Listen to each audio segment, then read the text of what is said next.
नमस्कार दोस्तों, आप सभी का मेरे चैनल पे स्वागत है। मैंने प्रीवियस वीडियो में डच का आगमन कैसे हुआ है और डच ईस्ट इंडिया कंपनी की स्थापना किस प्रकार भारत में हुई है इसके बारे में बताया है। डच जो है वो कभी भी भारत में ज़्यादा इंटरेस्ट नहीं रखते थे, क्योंकि उनको दक्षिण पूर्वी एशिया में सबसे ज़्यादा रुचि थी, क्योंकि वहाँ पे मसाले सबसे ज़्यादा हुआ करते थे। डच जो है शुरुआत में बिचौलिए की तरह काम करते थे। जो पुर्तगाली है वो भारत में यूरोप के सामान लेकर के डच के पास जाते थे, और डच जो है उस सामान को वितरक के रूप में इधर से उधर ट्रांसफ़र करते थे। 16वीं शताब्दी के मध्य से ही डच अपनी वाणिज्य और नौसैनिक शक्ति को बढ़ा रहे थे। वे पुर्तगाली द्वारा लाए गए पूरब के सामान को लिस्बन से एंटवर्प पहुंचाया करते, जहां से वह यूरोप के बाज़ारों में पहुंचाया जाता था। धीरे धीरे डचों की महत्वाकांक्षाएं बढ़ने लगी और डचों ने सोचा कि क्यों न हम भी भारत से ही सीधा व्यापार करते हैं। इसलिए मार्च 1602 ईस्वी में डच संसद द्वारा पारित उद्घोषणा से डच संयुक्त कंपनी की स्थापना हुई, जिसमें कई स्वतंत्र एवं समृद्ध डच व्यापारी सम्मिलित हो गए। डचों ने कोरोमंडल तट को अपने व्यापार का आधार बनाया था और मछलीपट्टनम को अपना प्रथम व्यापारिक केंद्र स्थापित किया।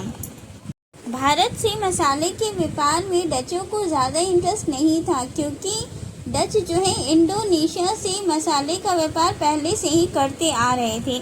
इसलिए डचों ने मसाले के स्थान पर भारतीय वस्त्र के निर्यात को ज़्यादा महत्व दिया।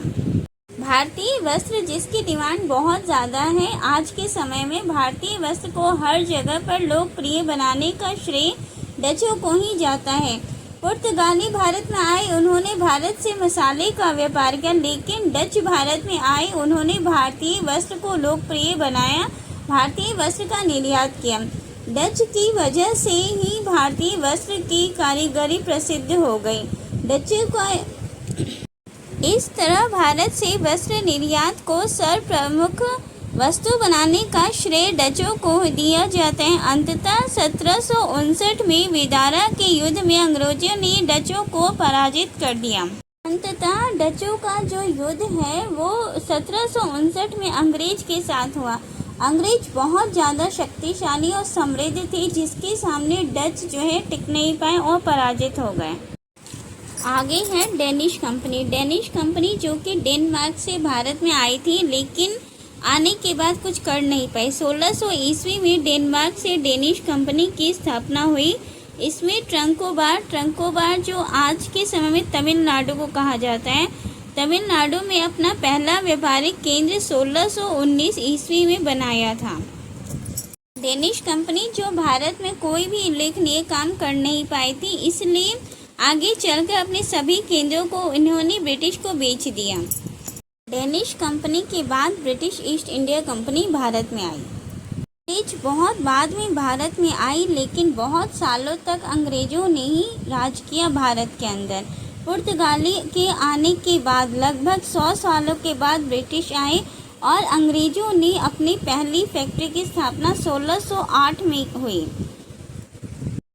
कहा जाता है कि वास्को डी गामा ने ही भारत की खोज की। वास्को डी गामा 1498 में भारत आए और वास्को डी गामा के आने के लगभग 108 साल के बाद British east India company Bharat में पहली बार आई।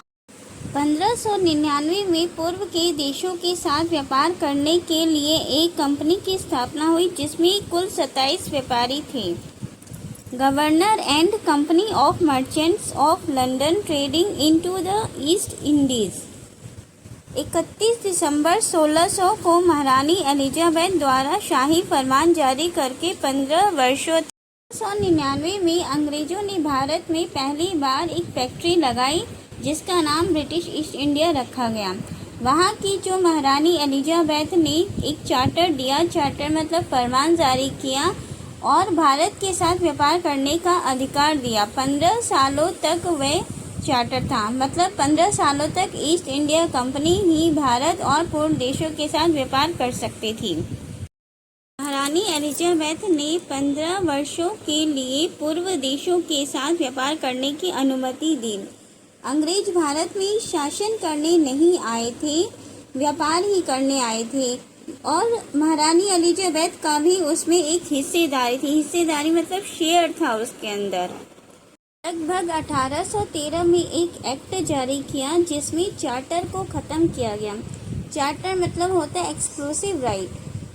1600 से लेकर के 1813 तक ईस्ट इंडिया कंपनी का एक अधिकार भारत में व्यापार का चलता रहा, जो कि 1813 में वो अधिकार ख़त्म हुआ। अगर आपको मेरा चैनल अच्छा लगे तो आप मेरे चैनल को लाइक कीजिए, शेयर कीजिए और सब्सक्राइब कीजिए।